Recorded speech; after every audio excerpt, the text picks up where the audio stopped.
My name is Martin, a journalist who works for a publishing company at a television station.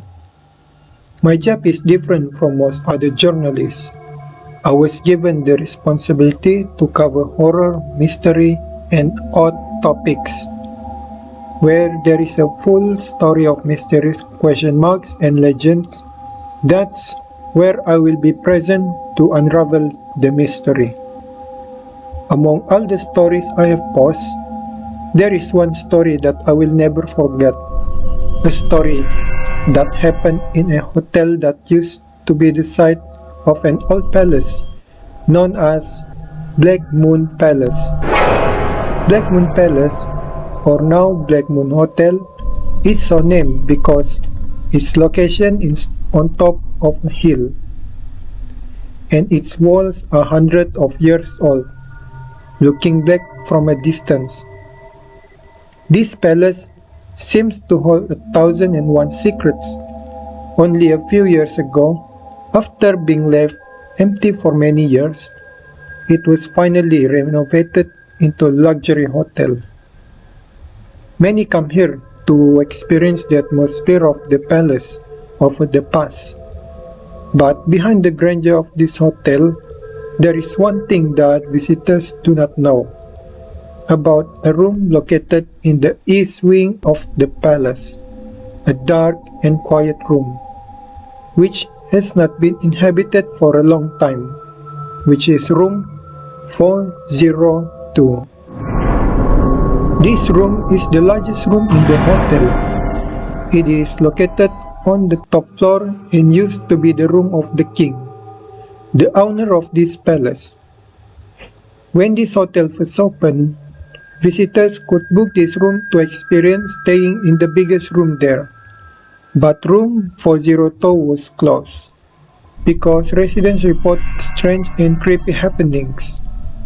Some are so hysterical that it still affects them today. However, this is just a rumor. No one can confirm this story. That's when it's time for me to go there myself, unravel the mystery behind room 402. Upon arrival at Black Moon Hotel, I immediately booked room 402. After I booked this room, the front office worker eyes were sharp at me. He said, sir, this room can't actually be booked anymore. Then I said, but it's in the system, right? The worker checked in the system and replied, there is indeed, but rarely people want to stay here, and we actually rarely want visitors to stay here. I said, if it's in the system, it means you can book it.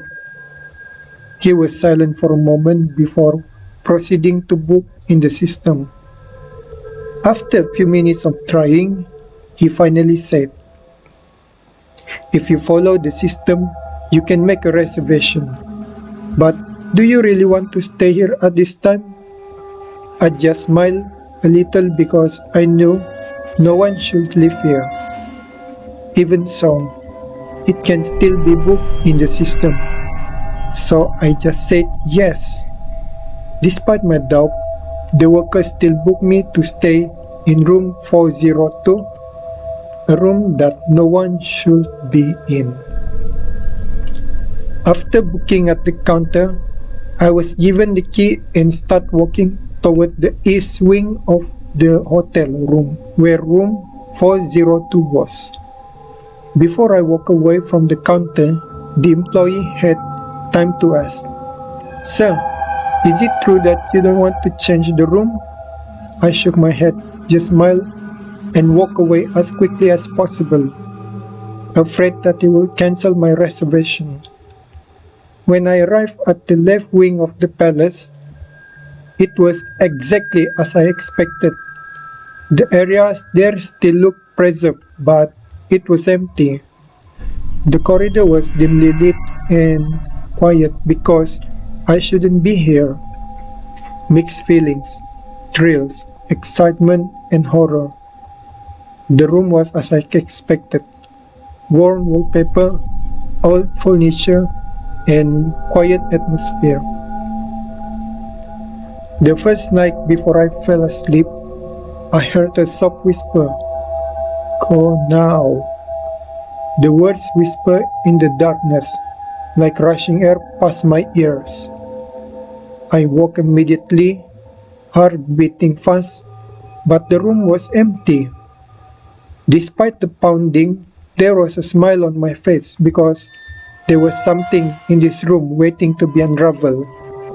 I tried to wait to see if the whisper was there again, but wait, I fell asleep again. The next day, I went back and forth around the palace and interviewed the staff and other guests, in case they had any horror experience that I could write about. They all gave the same reaction when I mentioned room 402. Some were surprised and asked, "Huh? How can you live in that room? No one should be able to live there." From the look on their face, I knew there was something hidden. I tried to fish and ask, "Huh? What's wrong with room 402? Every time I ask, they will avoid or try to change the topic. There was only one employee that seemed to give me a clue. He said, "To find out what happened, sir, you can go to this palace library. There might be something there that tells everything," before he walked away. The second night, I woke up because I felt cold finger touching my face. Startled, I woke up and felt lamp on the side table. A dark yellowish light then illuminated the face of a woman standing by the window.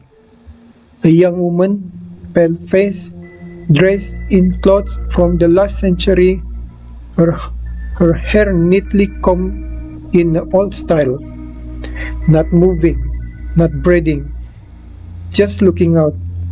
Slowly, her head turned to see me lying still on the bed. We were eye to eye. Even though I was scared, I didn't want to look away. "Who are you?" I whispered. My voice trembled. She raised her finger to her lips, signaling me to silence. And in an instant, she was gone. The situation became dark.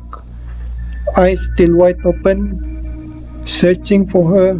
Suddenly, a strange sound was heard. The sound of something rubbing against metal, like the sound of an iron wing. Not long after, I slowly saw an object that was swaying not far ahead. It was to the right, to the left.